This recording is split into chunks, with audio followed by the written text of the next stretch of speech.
Okay, well, good afternoon, everybody. And this is one more session of Grandma's March. And today we have a very special guest, Dina Tibbs. And Dina, I guess, recently meet you, right? And yeah, it's been amazing how we are. I guess we met through some feminine wisdom and sisterhood.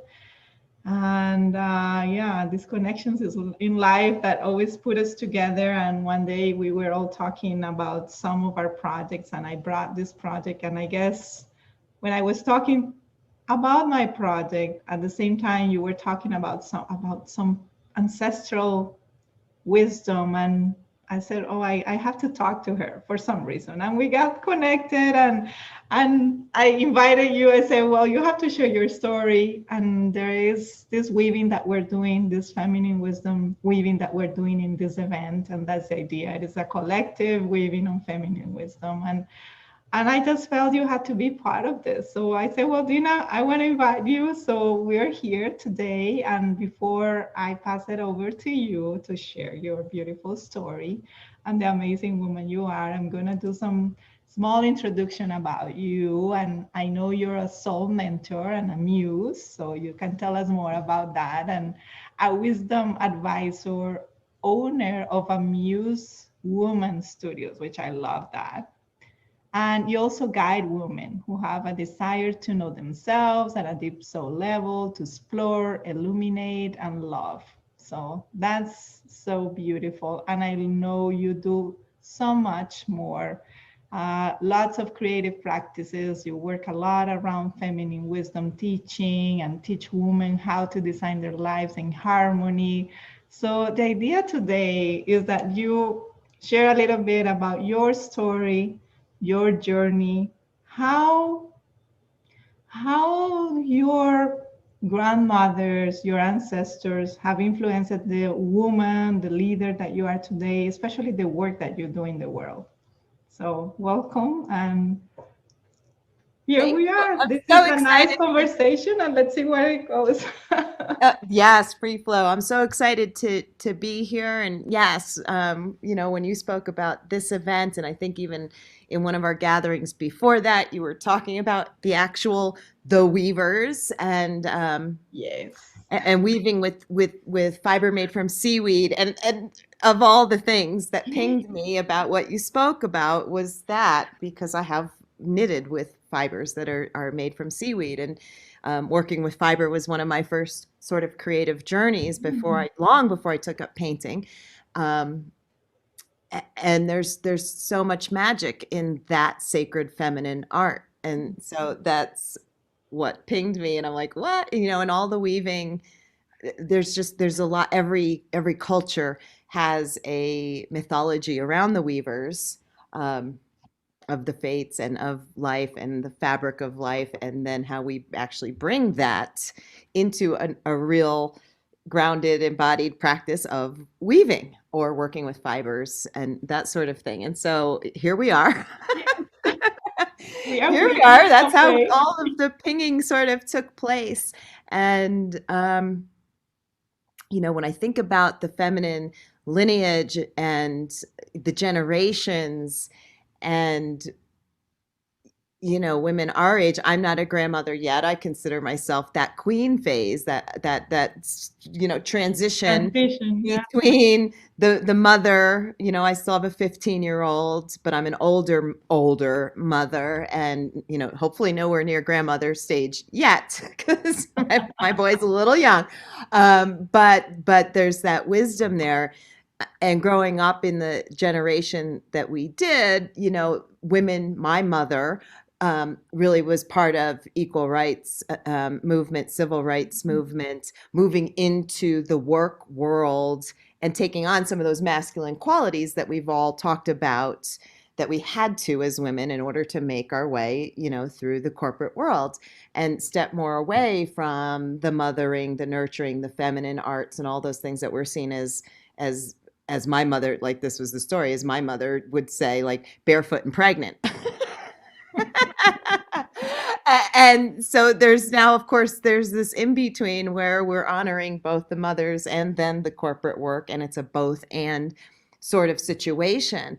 And then I look at the previous generations to her, and they all carried wisdom of the feminine arts and the plants and the weaving and the creating for practical purposes, for things of use that also were beauty, or creating food that wasn't just to sustain you and fill your belly, but was also part of your culture and part of coming together in family units, but also where I grew up in the wider community. Like, you just didn't not have a table full of food at the ready for whoever, wanted to show up. Well, yeah. And those things were, in some ways denigrated and in some ways respected. And, of course, looking back, I wish I learned in many ways by osmosis from hanging out with my great grandmother. My great grandmother raised me as though it was grandmother, like just the one generation between us, but it was really two. And my grandmother, my first grandmother, died when I was 5, and she was wild. And this is my maternal side. And I learned from being with them, but I wish now that they're gone and I've embraced the feminine work, that of course that I appreciated that wisdom and asked more questions or learned more deeply. What I didn't, I was all about going into the work world too.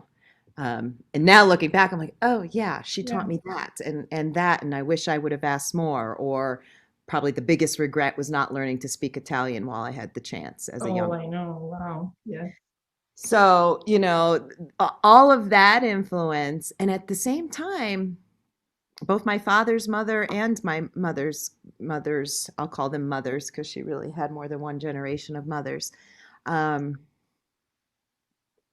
Very strong women who left their first husbands, in many cases because they were abusive. So in the case of my mother's mother, or grandmother, she left her first husband and she was excommunicated from the Catholic Church as a result. Yeah, that's what happened in that time, right? Yeah, and yet she did it. I mean, and that was a big deal because that's culture, that's community, that's just, it was a big deal. And yet my entire life, she, and this happened long before I came along, she always was in prayer. She was what I call like a solo practitioner, but praying the rosary, using plant medicine, using the ritual and candles and bathing, food. And it was a faith she had that she did not need the 4 walls of the church to continue with. And on top of that, because it was Catholicism and not some of the Christian Protestant religions, it was always really a veneration of the mother.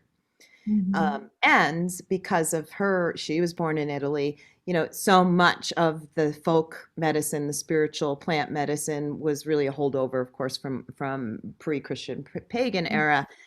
There was all interwoven together, and she, for some reason, even though maybe I didn't appreciate it at the time, may have seen in me that I would have eventually, because I'm the only woman in the subsequent generations that she taught how to remove the evil eye too, and that whole ritual around that, and the truth of what it means, which I think is different than what most people think it means. But the fact that they all left their husbands, which is a huge deal.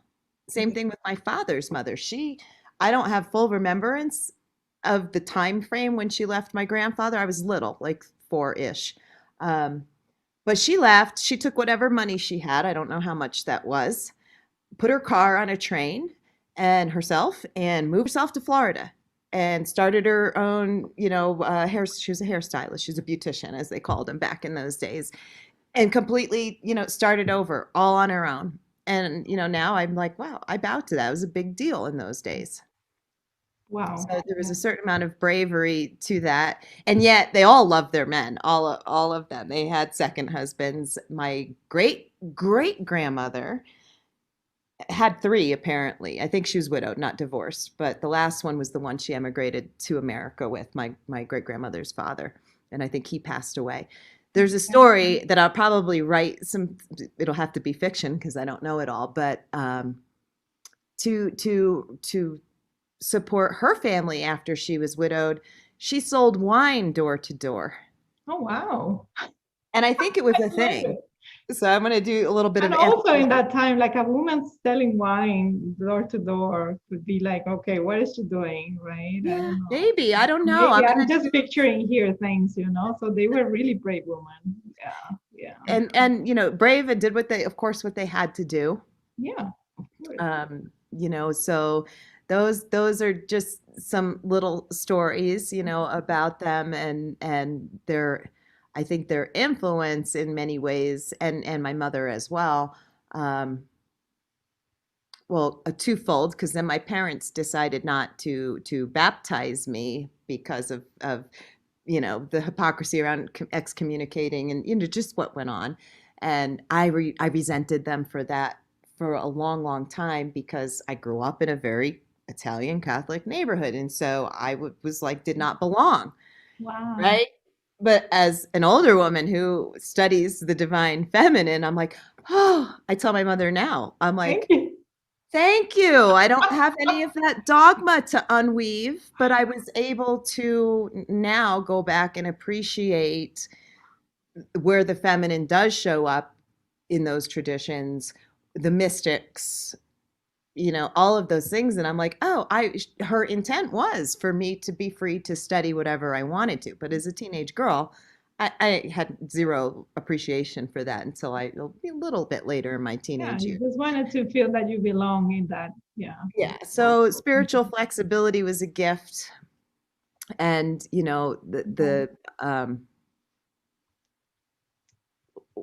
even though maybe their second husbands also weren't the best choices, I think part of me was breaking the lineage pattern around my choice in sacred partners and being okay with being not being in a relationship, in a marriage relationship, if I didn't find that sacred partnership. Yeah. I have it, thankfully. But had I not, I'd have been like, okay, well, Yeah. I'm Yeah. fine by Yeah. myself, right? Yeah. Yeah. Yeah. So that was I think another big lesson they taught me around dependence or independent, or Mhm. being maybe too fiercely independent Yeah. in some ways. I love it. And how do you think, tell us a little bit more about the work that you do today and how do you think about your either your sacred work or your work because all the work we do is sacred in some way. So how do you think they end up inspiring and tell us what you do today? So yeah. Well, I think, of course, the work is always evolving. Okay. I think I'm always in a process of remembrance, and therefore I help others come into that process of remembrance. And I think it's really fairly recently, and this resurgence of this discussion around the elders and lineage, Uh-huh. whether it's healing or taking the gifts that maybe we didn't even know about, and bringing those into our everyday lives as sacred acts. And I think it's influencing me more now, more recently than it ever has. Mm. And I don't know if that's because it's coming with age for me, or it's since I left corporate America in 2001, it's always been about the healing journey. Some of it plants and hands-on, and those things, I can remember like my great grandmother, she would massage me as a little kid, and always with the plants, herbs were used, of course, for culinary purposes in our meals, but also for medicinal cold, we didn't go to the doctor. Mud to remove a big, all this folk remedy. And then like the removal of the evil eye is a plant medicine ritual. Yeah. And so there was the psycho-spiritual purposes of all of that as well. And so, I think it was just the interest in all of that was just active in my DNA. Mm. And now that's kind of transformed into, I don't maybe create plant remedies for people anymore or do hands-on body work, but now I help them look at those gifts in their own lineages, things that again, may have been, put lower on the pedestal of importance because now we want to go out and make the money, be in the corporate world, whatever that is. And it's having its resurgence and the blending of Mm. the two.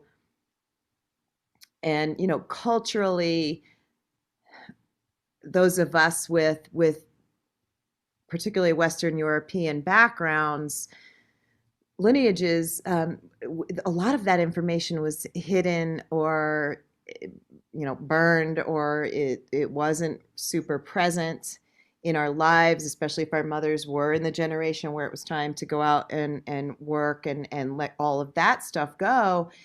And I found that there's for many women that they're sensing this need to reclaim something. Yeah. They maybe can't even always articulate what that is. And from a spiritual standpoint, or even a ritual or ceremony standpoint, which they're kind of the same, but they'll go looking or searching, and they'll go to the easiest place in which to get that information. And a lot of times that's more present in our indigenous cultures or in some of the Asian and Eastern traditions. And so they'll follow those paths and almost still feel like there's something missing. Mm. It's not to say I only work with women who are from my own lineage, but that is what comes to me a lot. And I'm like, no, no, no. How about we go do the work and find out whether you were taught it by your actual grandmothers or not. Yeah. It's somewhere there. You had Shiloh on couple weeks ago, Yes. Yeah.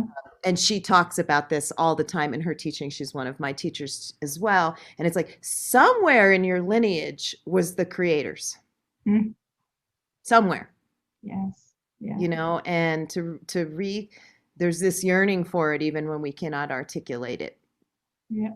And I have found for myself that while I study all of the traditions, and there are beautiful pieces in every single one of them, and I do incorporate ones beyond my own that have been taught to me and gifted to me, that the healing of my own being happens much more quickly when it's the use of the rituals that come from my lineage. Yes, I get it. Yeah, and that makes a lot of sense. And I guess what I found out every time that I interview somebody through this project is that the importance of that connection with your own land, with your own lineage, with your own ancestors, with your own story, and where you're coming from. Because there is a reason for that. And there is something for you, each of us, to find in there. There is something authentic that make us authentic, because of course, if I'm from Colombia and then I go into let's just say some India philosophy or religion, maybe that doesn't resonate so much. So yeah, I can go that path, but it's not going to be like the real authentic me. That's the Yeah. feeling. Yeah. And of course, my belief is it's encoded in our DNA in Right, some it way. is. And this is part of my work, and I think it's where the women, meaning all of them in my, I've done the research on my blood lineages Yeah. back Yeah. far as Oh, this there is you go. You can possible to find me. surprises sometimes. You And know, why are you looking for this? Yeah. Right. Why am I attracted? Why I've always been attracted to the Middle East. Right. Well, and it's actually not that far back in my lineage because of a personal family story, but I also, have Syrian Lebanese blood and only a couple of generations back. And then, of course, most Italians, whole story, I won't get into Italian lineage, but in general, Italy wasn't a country until like 1892. So it was very much a melting pot that a lot of people don't Yeah. realize as Yeah. well. So actually, almost all of my blood lineage goes back to ancient Greece and or into Mesopotamia and that whole part of the world. So um, I believe, though, that our souls were dropped on the planet in these bodies in this location this time around, Mhm. with this cultural lineage to play out that story. And at the same time, all of this, the beauty you find in all of these traditions, as Matthew Fox puts it, one river, many wells. It all comes back to what does it come back to? It Okay. comes back to planetary love. And I love working within the paradox of individuation and unity. Yes. Yes. Duality, non-duality. I was just having a conversation with some of my sisters the other day, this discussion these days around feminine and masculine energies, Mhm. and bringing that into the sacred marriage of wholeness and non-binary gender discussions and those sorts of things. And it's like, yes, we are all one, we are all whole. I think we all believe that, and yet we are all also individuals. And to me, I joke, I'm like, if we were all exactly the same, like just sort of these pure love and light beings that we are, because we are that. But if we didn't have those individual traits and qualities and behaviors and wisdom paths and Yeah. food and, what you name it, the sensory part, the embodied sensory part of Yeah. things. Yeah. I, for one, just because it's part of my nature, I'm like, I would be so bored. Don't tell me, right? Yes. I would be really, really bored. I love all of our differences. It just makes this human life more exciting, Yeah. Yeah. and so and I think that also is part of what both the women and men, particularly on my maternal side, really did teach me, even in the years when sort of hanging out with people outside of your culture was taboo. My family never cared about that at all. And sometimes that meant that they were ostracized by their own culture, in some of the neighborhoods that were very Italian or whatever. We had everybody. Mm. Doors are open. Come and eat our food. Stay on our couch if you need to, all of that. And so being very open-minded and non-judgmental, I think also is a piece that it comes through just my very personal ancestry. Um, I really- so So yeah, I'm just curious about a little bit about that creative side and those paintings that you have behind, and how do you bring art into all this? Because I love it, and I know it's a big part of what you do in life. So yeah. I've always considered myself a creative thinker, Okay. right? Thinker. But I used to say like it would all go on inside of here, but like I couldn't actually put what I was seeing and thinking into like a painting or draw, and I had the art scars from third grade and all that kind of stuff. But a writer working with fibers, those sorts, I always had to be doing something creative. I just never considered myself somebody who could draw or paint. And it's a long, convoluted story, but long story short is one day, basically, I Yeah. woke up and said, no, I want to learn to do, like, I happened to come across some mixed media artists and art journaling.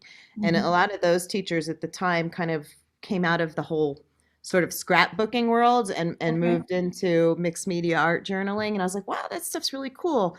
Maybe I'll learn some of that. And then I came across one teacher who does a year long, and it's not to facilitate, it's not as a professional training at all. It's completely personal. And it's basically art journaling for healing. And I was in a pretty dark place at the time. I want to say it was like 2013 or so. And so I just started doing art journaling and learning what I could when I could. Through that program is when I came at first was introduced to Shiloh. Okay. Got Uh, it. and then, kind of fast forward to going through another major dark night of the soul in 2016. And one of my mentors was like, well, she was in my home actually doing a healing on me because that's how bad a shape I was in. I couldn't even leave my house. Oh, She's looking around in my home studio and she's like, why aren't you after the session was over, the first question she asked me was, and I was, very much in a exalted state, and she's like, is this what you want to be doing in the world? Basically, is this your sacred assignment? Meaning mhm. the hands-on healing work and some of the herbal work I was doing at the time. And I was like, no, I don't want to be responsible for that, was what Oh, came out of my mouth. okay. And so she looks around my studio. She's like, well, why aren't you doing this? And I'm looking at her like, what do you mean this? What are you talking about? Teaching art? Are you crazy? Like I said, are you crazy? But in that moment, I had this remembrance of this course I did with Shiloh, and I remember her teaching the doing the intentional creativity, the color of woman training. And so I signed up and I went through that in 2017. And the paintings behind me are results of the vision quest you do with her. So those were the paintings I created while I was going through the training. Right. And it just had such a profound healing impact on me. And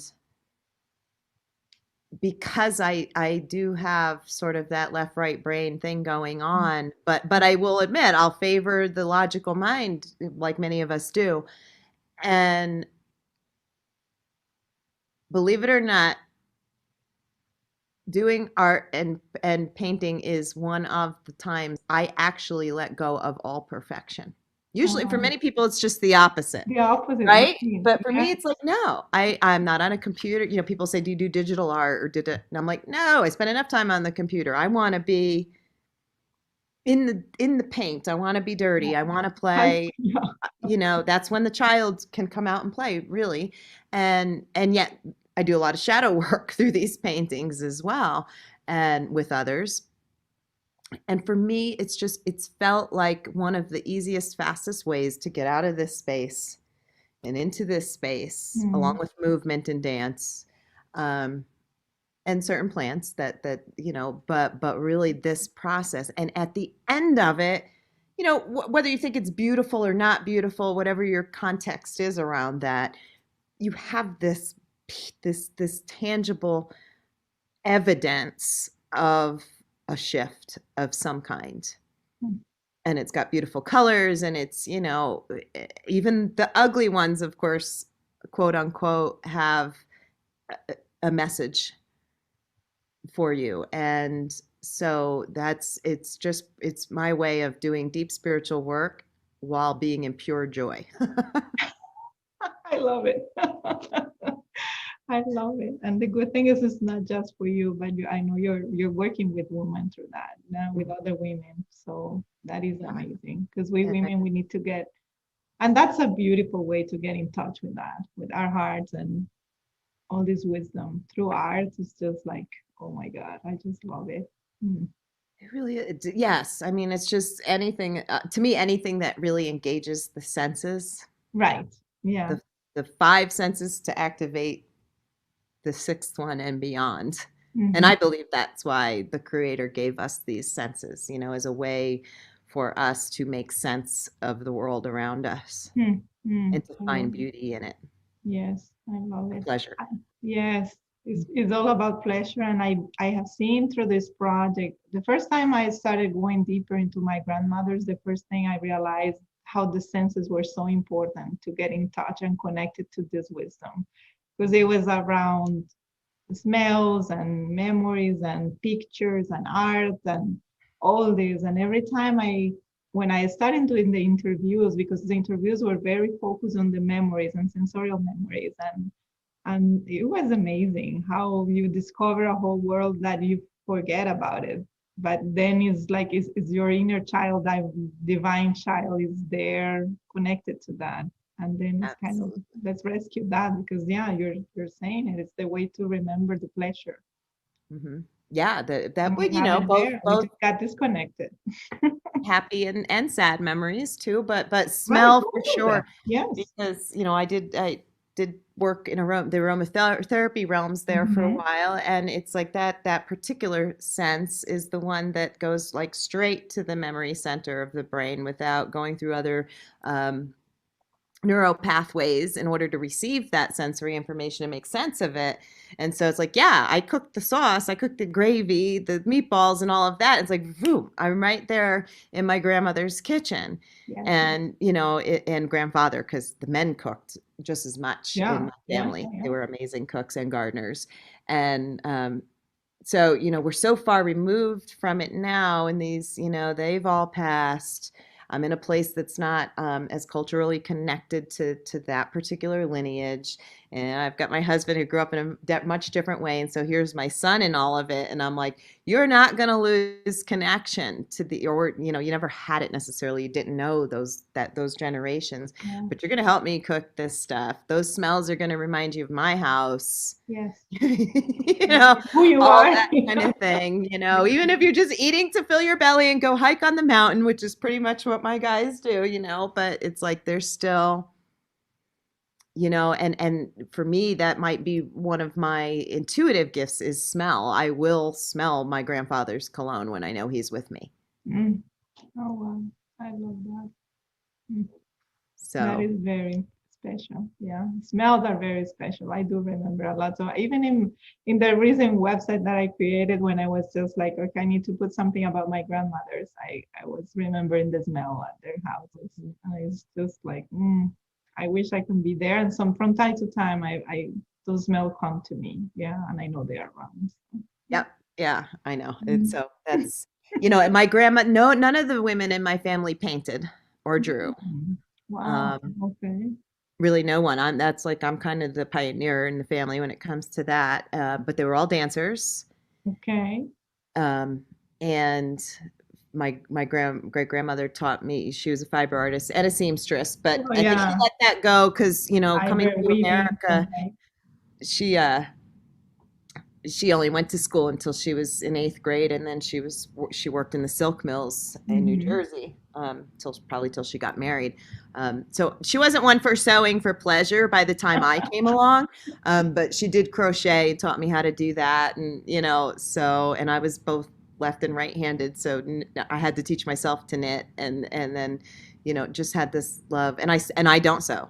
It's funny because she didn't teach me. She was not interested by the time I came along. And so I have this thing around sewing. I don't do it. But knitting, crocheting, yes. And now I'm teaching myself to weave No because, way, right?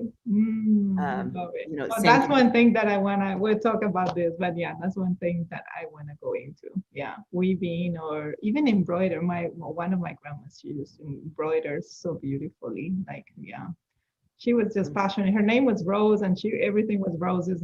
She was passionate about roses, so she will embroider these beautiful roses. And yeah, I just dying. And my mom, she learned, and but my mom is far away, so yeah, I need to learn that before it's too late. So Yeah, well, exactly like you said. And my father's mother's Rose. So I have a oh Rose really? You have grandmother a too. rose in your Yes, family, so yeah, yeah. I do. And she was butterflies and owls. And so owl's been my birth animal. Mhm. And she made me, I think I was 2 or 3. I usually put that picture up on some of my vision altars is she made me an owl costume from real bird feathers that's my Oh, father's mother.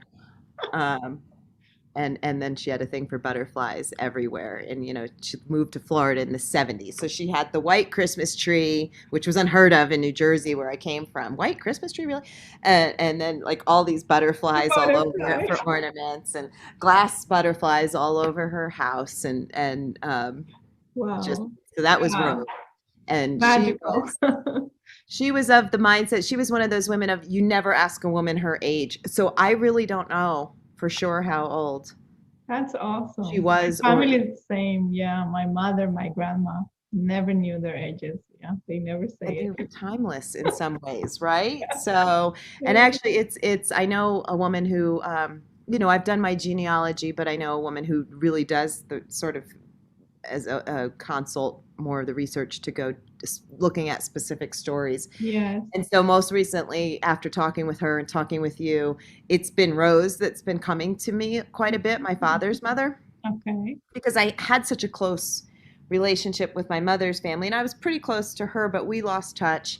And she never talked about her own parents, so I don't know anything about the previous generation to her. Mm. So I'm like, I think that's who I'm going to have this friend of mine go digging Yes. into. I'd like to Yes. know more about where she comes from. Oh, for sure. And in some way, she's coming to you as well. There is something for you too. Yeah. Yeah, Yeah. really strong, and I'm not sure why. Yeah. There is Well, something for you to find there. I might know. Yeah. So okay, good. We have been already talking here and it's amazing. Like, okay, we can keep talking and just, Yeah. I love it. Like having almost a tea with a friend and that's the way it is. And Oh, before we go, what message do you want to leave for the women? Especially this is a special month that we're celebrating women and feminine wisdom. Anything that comes to you that you feel like, okay, I wanna say this. I think, and I know there's women of all ages watching Yes. these videos, right? And so, first of all, it's And men remembering. too, so it's important for them to connect to this feminine wisdom. Yes, and Yeah. the men guests you've Mm. had on the show have Yeah. been super, super amazing, right? So, but it's I guess twofold. If you still have your grandmothers around, spend as much time with them as possible Yes. and ask questions. They may not always want to answer them, depends on how fierce they are, right? Um, but get that wisdom, get it. Don't regret later that you didn't, because it is important to building this making the old new again, I believe, and sustaining each other on a much more close knit community level. And for those of us who maybe will become that one day, is just the opposite. Like, whether those kids want to hear it or not, like, don't be forceful about it, right? But, well, maybe a little, but just carry this stuff on. There's so much wisdom that has been hidden and forgotten, and it's time to remember. One of the things I'm writing in the book, which really is about all of Mhm. this, is sacred. Motherhood sacred, weaving is sacred, Yeah. working in corporate America is sacred, being a spiritual, it's all sacred. It's not separate. It's not, this is my work life, this is my motherhood life, this is my creative hobby life, this is my cooking dinner life. And so, to me, it's time to bring all the sacred back into everything, because that is what's up for being healed right now, I Mhm. believe.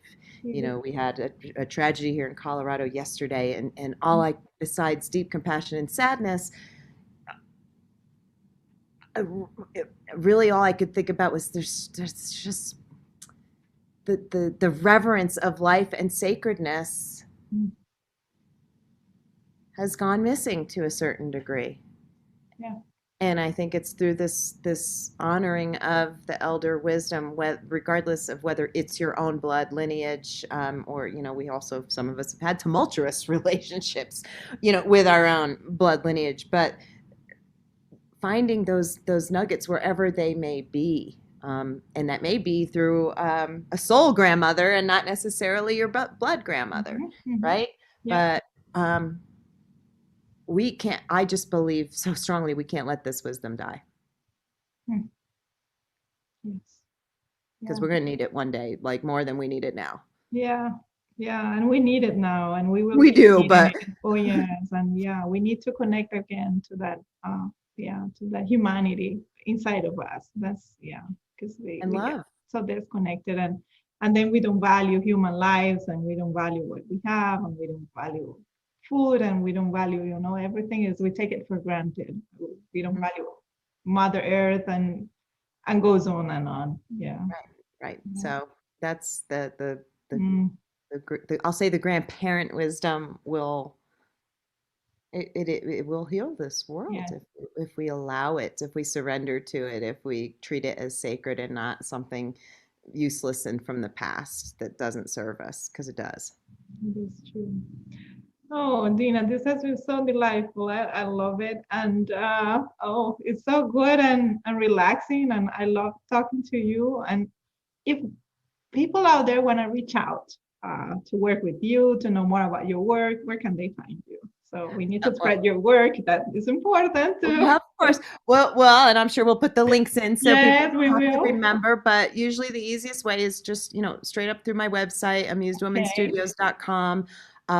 One thing I really sort of pride myself on is being an extremely accessible human being. I mean, I maintain my boundaries, of course, where I need to, but it's not like you're going to get some bot. It's like, if you reach out to me, I will personally reach out back and say, what do you And need? Do you want to connect? How can I best serve you? Where does it make sense within my sort of communities for you to weave yourself in? yeah, And so just straight through the website, and we'll go from there. That's how I. perfect. how I work.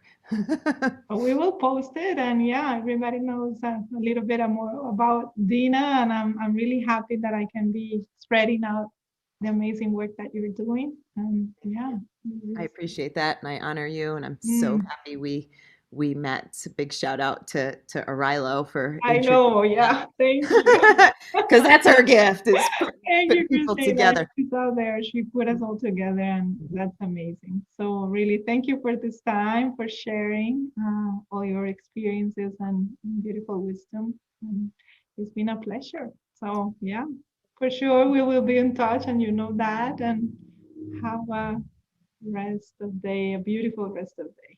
Thank you. You too. I appreciate it. Blessings. Blessings. Thank you.